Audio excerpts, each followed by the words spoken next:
Hello guys, welcome to back my YouTube channel. मैं doctor Rajesh Kumar Tiwari आज फिर उपस्थित हुआ हूं एक नए टॉपिक के साथ। आज का टॉपिक है Gauss law in differential form. Gauss law in differential form. Gauss law in differential form क्या होता है?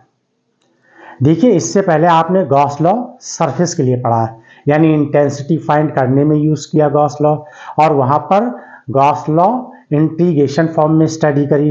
अब हम किस फॉर्म में स्टडी करेंगे? डिफरेंशियल फॉर्म में। अब ये डिफरेंशियल फॉर्म का कॉन्सेप्ट कैसे आया, इसको देखते हैं।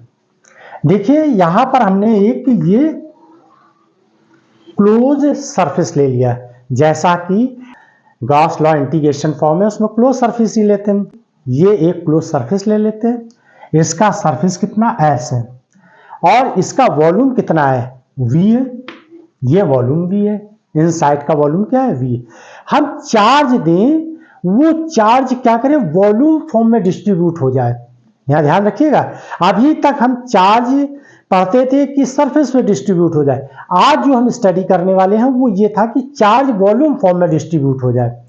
जो चार्ज इसको दें वो किस फॉर्म में, वॉल्यूम फॉर्म में डिस्ट्रीब्यूट हो जाए। और ये वॉल्यूम जो है सरफेस से इनक्लोज है, ये वॉल्यूम सरफेस से इनक्लोज है।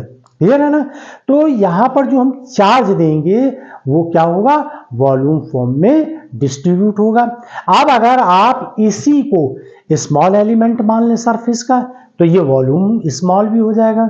अगर आप इसको लार्ज सरफेस मान रहे हैं तो ये वॉल्यूम भी लार्ज होगा।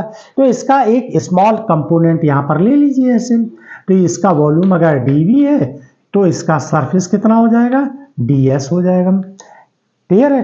अब इसमें चार्ज कितना डिस्ट्रीब्यूट है, तो स्मॉल के लिए जो चार्ज डिस्ट्रीब्यूट होगा वो वॉल्यूम हम कितना ले लें, स्मॉल एलिमेंट वॉल्यूम का कितना ले लें, dv ले लें।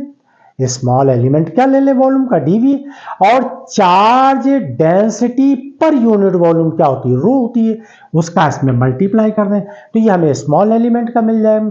फिर हम क्या करें, पूरे का इंटीग्रेशन कर दें।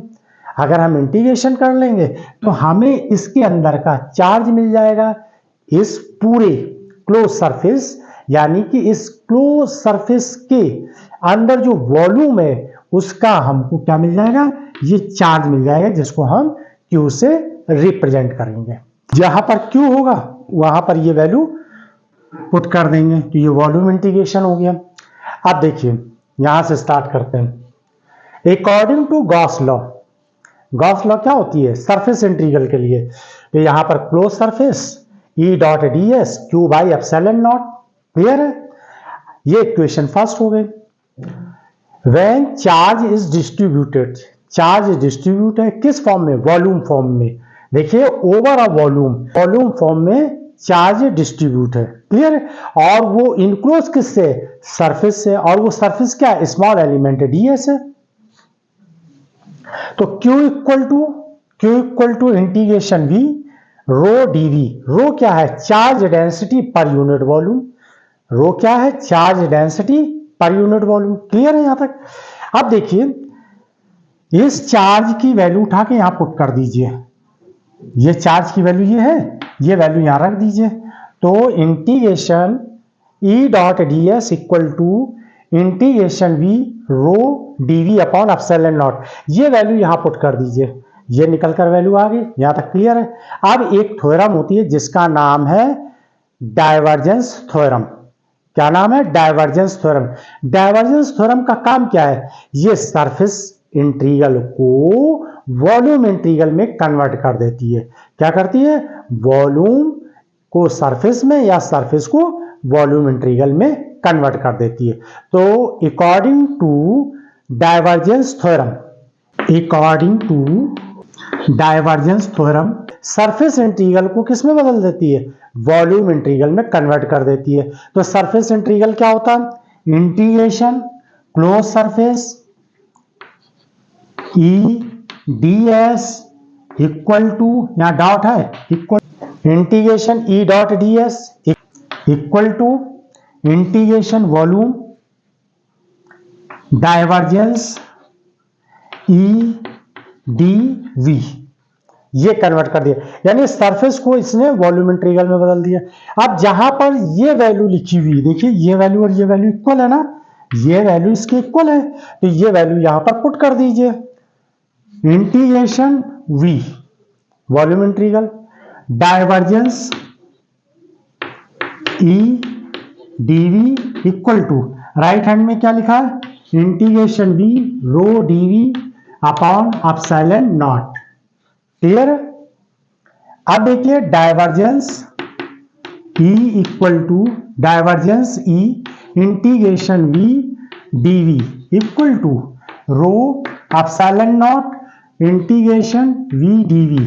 ये आर्बिट्री है वॉल्यूम, वॉल्यूम कैसा है, आर्बिट्री वॉल्यूम है, तो यानी ये मस्ट क्या हो जाएंगे, इक्वल हो जाएंगे। तो कंडीशन क्या आ जाएगी, divergence E equal to rho by epsilon naught. तो क्या वैल्यू आ जाएगी, डाइवर्जेंस को किससे नोट करेंगे, डेल से, डॉट लगाएंगे, ई वेक्टर फॉर्म में लिखेंगे, ए भी वेक्टर फॉर्म में होगा, रो बाई एप्सिलॉन नॉट। यही जो है इक्वेशन क्या कहलाती है, गॉस लॉ डिफरेंशियल इक्वेशन। इसी को अब हम किस में कन्वर्ट कर दें, इलेक्ट्रिक फ्लक्स डेंसिटी में बदल दें, इलेक्ट्रिक फ्लक्स डेंसिटी में बदल दें, तो D equal to epsilon naught E के होता है। D इक्वल टू, ये क्या है, इलेक्ट्रिक फ्लक्स डेंसिटी, D क्या है, electric flux density, electric flux density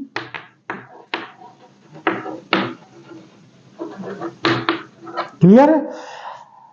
अब E की वैल्यू यहां पुट कर दीजिए, तो D upon epsilon naught equal to E, ये वैल्यू यहां पुट कर दीजिए, तो ये आ जाएगा डाइवर्जेंस यानी del dot D by epsilon naught equal to rho by epsilon naught. Epsilon naught cancel हो गया, क्या वैल्यू निकल कर आ गई यहां पर final, del dot D equal to rho. ये जो है दूसरा फार्मूला हो गया। क्लियर है? तो ये दोनों फार्मूले किसके हैं, Gauss law in differential form. I hope कि आप लोगों को समझ में आया होगा। Thanks for watching my video.